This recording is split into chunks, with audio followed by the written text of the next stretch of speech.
Hey everybody. Well, the first thing I'm going to point out before anyone asks is my mirrored visor, because a lot of people said, why don't you get a mirrored visor for your icon variant? And it's just like, I do have a mirrored visor for my icon variant, it's just you've been watching my videos long enough to know that. Reason being is I just can't be arsed taking it on and off all the time when I was doing night shifts nearly every night. And as I've talked about before, I will not wear this at night. I've done it once and it was a fucking bad idea, I couldn't see shit. It's not even that smoke, but it was enough, especially when you're in an area without any street lights. But that's not what we're here to talk about. Today I'm here to talk about the Commonwealth Games. Well, particularly one class of one sport of the Commonwealth Games. I don't particularly care for the Commonwealth Games or any of those sorts of athletic sports. Generally I like an engine to be involved, and even then it may not grasp my attention for more than 5 minutes. I just can't seem to get into them as much as I used to. But something I was interested to see on the Commonwealth Games was the shooting, because I've always, you know, on and off throughout my life, majority of that being rifle shooting at targets, so, you know, it's comparable, it's interesting to see. In the shooting in the Commonwealth Games, as I understand it, there's like 3 divisions or 4 divisions. It's like, well, if you don't take it male and female, there's pistol shooting, rifle shooting, double trap skeet or clay pigeon shooting, and single trap skeet or clay pigeon shooting, I believe. I might be wrong, but fuck it, whatever. Now the one I'm going to talk about is the 10-metre rifle shooting. So I'm sat there watching the 10-metre rifle shooting, and instantly I'm like, what the fuck are they wearing? They wear these really weird looking suits, and I know what they are now and I'll get into it. But you'll also notice that they use, like, I reckon you should Google, like, 10-metre rifle shooting, Olympics or Commonwealth Games or something, and you'll get a picture of these people, and you'll just be like, what the fuck? The hell are they all wearing? They've got, like, special hats to, like, cover the eye up and get the darkness, you know, over one eye, whether they're looking through the sight on their rifle, because they've got fucking what looks like telescopic sights. Well, they're not necessarily telescopic, but I think they've got some degree of magnification to them. They must have. I mean, I'm not knocking that they are extremely accurate, these shooters. I mean, they're shooting at a target which is tiny at 10 metres with an air-powered rifle. It's quite impressive. However, I don't quite understand how they're allowed to use all of these aids. As I say, they've got this thing over their eye, you know, like to block the light out. They can also wear glasses with like blinkers, so they can only see out of like one eye, rather than just closing their eye like I've always done, or left it open and you shoot both eyes open. It's a bit weird to get used to, but you can do it. The rifle is highly engineered with all kinds of fucking shit all over it. And then they wear this suit, the very, very strong, dense, canvassy, felt type suit. Felt, not canvas. Felt suit. And the idea of it is it's got straps all over it and supported bits and all of this, and you basically sort of lean into it, as it were, getting a bit of a crooky angle, and it holds your body up. So they don't have to hold their body steady so much. So they've got a suit helping them hold the body steady.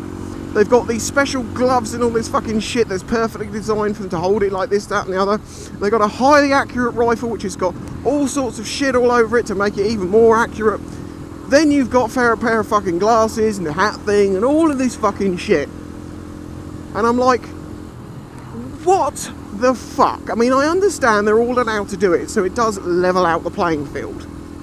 It just seems so ridiculous to have all of this fucking get-up on. If, for instance, a person was a little bit shaky in their torso, say, and they couldn't hold the gun straight, and that jacket helps that for them, well then that is an advantage over someone who might not have that problem and might not gain such an advantage out of it. I know that's a loose argument, but I don't know why they just don't have a gun and that is it. When they do this clay pigeon shooting, they're wearing fucking like polo necks and shorts or trousers or something. You know, they're wearing normal clothes and just shooting as you normally would. Why don't they start putting fucking, I don't know, rocket motors and fins on the fucking javelins? Oh, if everyone can do it, then you know, it makes it more even. And the other interesting thing is they're all using different rifles from what I can tell, which will inherently have better or worse accuracy. Now I'm sure, given that they're so highly engineered, that they've got them very much in a much of a muchness. You know, there's not a lot between them, but still, I'm just like, no, I'm not following this. But I wonder if you took all of this shit off these people, who naturally is the best shooter? Should that not be the real question? Not not who's the best shooter when they're using all these aids. I mean, it's a bit like Formula 1. They changed the rules, didn't they? Brought the power down, brought the down force and all that shit down. And now you're seeing people crashing in the most ridiculous ways all of the time. Is that because they've made the cars inherently unstable? And that, you know, adds to the excitement of the racing because it's harder to race. You seem to get these really random crashes where someone's just going along, they very mildly clip the edge, and then suddenly they're off. It tends to, they lose traction, regain traction, smash, high speed into a barrier. And never used to happen like that before. I mean, yeah, there was a point of if you caught the edge you could spin in that, but it was never this bad. The question it leads me to is very simple. Are they crashing more now because, you know, they haven't got the same downforce and they're really pushing to the very limit of what they can do, blah, blah, blah?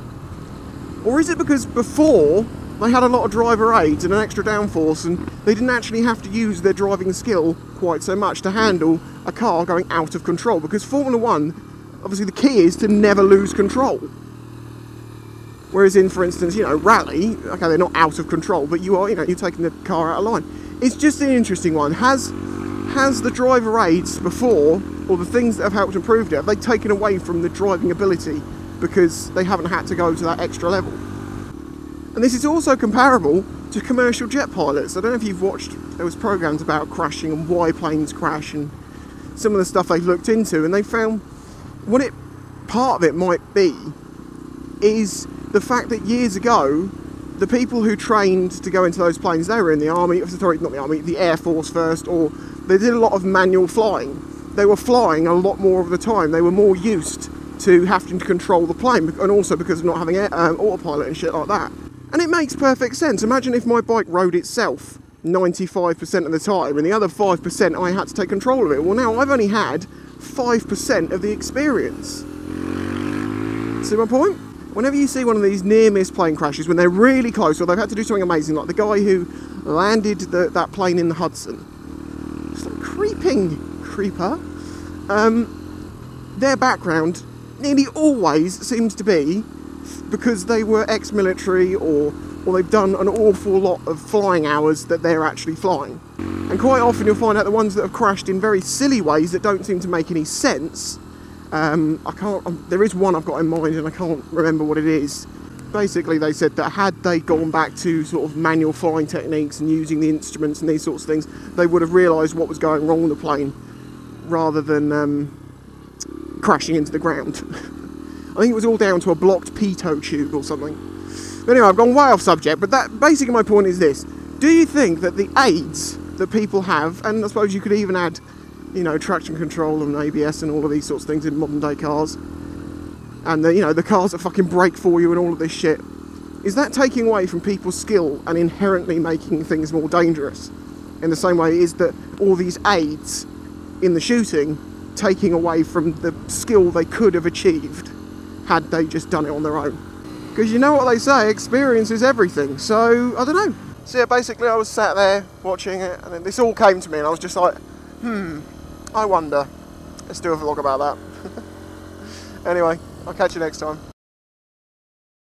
And they said that the residual moistness in Bertha was going to hit us on Sunday. I couldn't help but laugh and decide that I was going to come out with it. And I have to say, Bertha has got